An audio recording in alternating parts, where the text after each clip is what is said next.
Hoy, bagong kargador, mukha kang pulubing naligaw. Nandoon ang mga kahon, magtrabaho ka na. Wala po bang orientation, sir? Wala! Simulan mo na!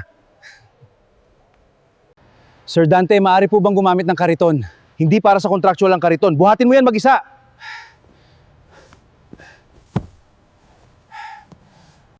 Pati sapatos mo sumusuko na. Isang linggo lang, aalis ka rin. Lilinisin ko po ang putik. Magsisilbi ka pa ba yan? Puro putik, Ram! Punasan mo yan! Sir Dante, dito rin po ba kakain ng mga kontraktual? Para lang to sa regular. Doon ka sasahig sa loading bay.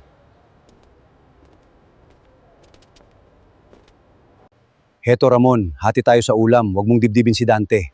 Salamat po. Matagal na po ba kayong ginaganyan? Matagal na. Sanay na kami. Sir Victor, sira pa rin po ang mga kagamitan namin. Bakit kayo kumuha ng kargador na mukhang mahina at gusgusin? Hindi ka pa uwi. Linisin mo ang buong loading bay. Sir, tapos na po ang shift ko.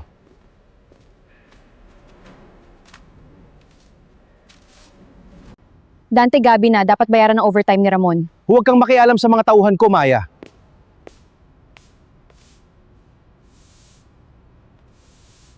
Huwag mong kausapin si Maya o magtatanong sa sahod. Madali kang palitan. Naintindihan ko po.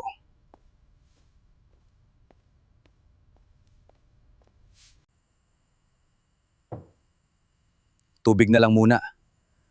Kailangan kong tiisin ito para malaman ang katotohanan. Sir Dante, bakit po wala akong sahod? Naubos sa late, sirang produkto at bayad sa uniforme mo. Sir, napakabigat naman po niyan. Ganyan talaga, maging responsablo ka. Maaari ko po bang makita ang payslip at breakdown ng kaltas? Contractual ka lang, wala kang karapatang magtanong! Pirmahan mo, ikaw ang nakasira sa kahong ito. Hindi ako pipirma. Sira na yan bago pa ibigay sa akin. Huwag ka na mag-deny. Pirmahan mo na. Hindi ako mananagot sa sira na yan. Tingnan ninyo siya. Mahirap na nga, reklamador pa. Ang hinihingi ko lang po ay ang sahod na pinaghirapan ko. Napunit po ang palad ko. Kailangan kong pumunta sa klinik. Halika Ramon, babalutan ko muna ang sugat mo. Hawakan mo ng mahigpit. Salamat po, Mang Lando.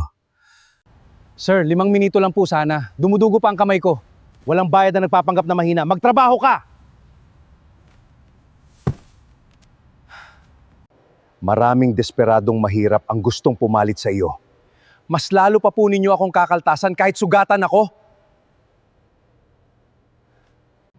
Hindi lang ikaw ang kinakaltasan. Marami sila pero takot magsumbong. Bakit pati mga pamilya nila ay binabantaan? Dahil tinulungan mo si Ramon, 2 shift ka, walang overtime. Ako na lang po ang gumawa, wag si Mang Lando. Huwag kang makialam. Magtanong ka ulit sa sahod at bigla ka na lang mawawala rito. Naintindihan ko po, sir.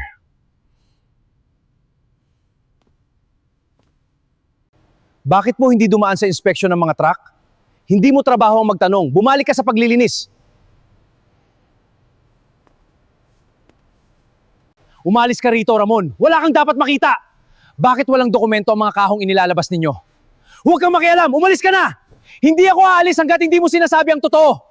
Sir Victor, daan-daang produkto ang nawawala pero completed ang delivery sa system. Huwag mong kalkalin ang lumang records kung gusto mong manatili rito. Pumirma kayo sa blankong papel kung gusto niyo makuha ang sahod. Hindi ako pipirma sa dokumentong walang nakasulat. Ako rin, mali ito. Kailangan ninyo ito, walang pirma, walang bayad. Hindi tama ito. Maya, hindi tugma ang bilang ng mga kahon sa delivery list. Kargador ka lang! Lumabas ka at huwag ka marunong!